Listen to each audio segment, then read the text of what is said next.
नमः शिवाय। मनुष्य जन्म अत्यंत दुर्लभ है। 84 लाख योनियों में भटकता हुआ प्राणी पापों के क्षीण होने पर भगवान के कृपावश दुर्लभ मनुष्य योनि में जन्म लेता है।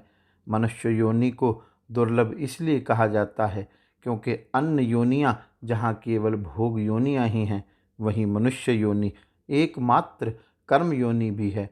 ऐसा दुर्लभ अवसर पाकर भी यदि मनुष्य उसे व्यर्थ गवा दे अथवा पुनः अधोगति को प्राप्त हो जाए तो यह विडंबना ही होगी। इसलिए हमारे शास्त्रों में ऐसे विधि विधानों का वर्णन है जिससे मनुष्य अपने परम कल्याण का मार्ग प्रशस्त करते हुए मुक्ति की ओर अग्रसर हो सकें।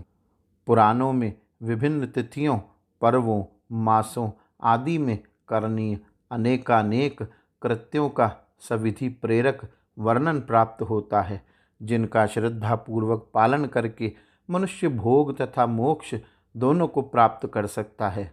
निष्काम भाव से तो व्यक्ति कभी भी भगवान की पूजा, जप, तप, ध्यान आदि कर सकता है, परंतु सकाम तथा निष्काम किसी भी भाव से काल विशेष में जप, तप, दान, अनुष्ठान आदि करने से विशेष फल की प्राप्ति होती है, यह निश्चित है।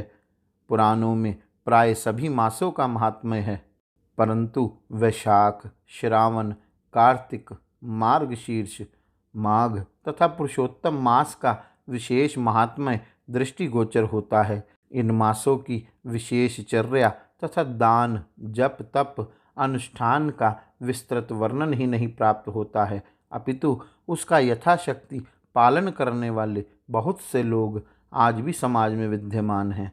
मासों में श्रावण मास विशेष है। भगवान ने स्वयं कहा है, 12 मासों में श्रावण मुझे अत्यंत प्रिय है, इसका महात्म्य सुनने योग्य है, अतः इसे श्रावण कहा जाता है।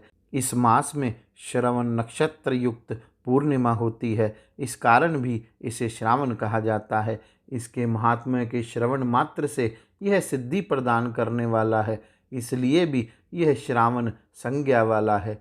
श्रावण मास चातुर्मास के अंतर्गत होने के कारण उस समय वातावरण विशेष धर्ममय रहता है। जगह जगह प्रवासी सन्यासी गणों तथा विद्वान कथावाचकों द्वारा भगवान की चरित कथाओं का गुणानुवाद एवं पुराण आदि ग्रंथों का वाचन होता रहता है।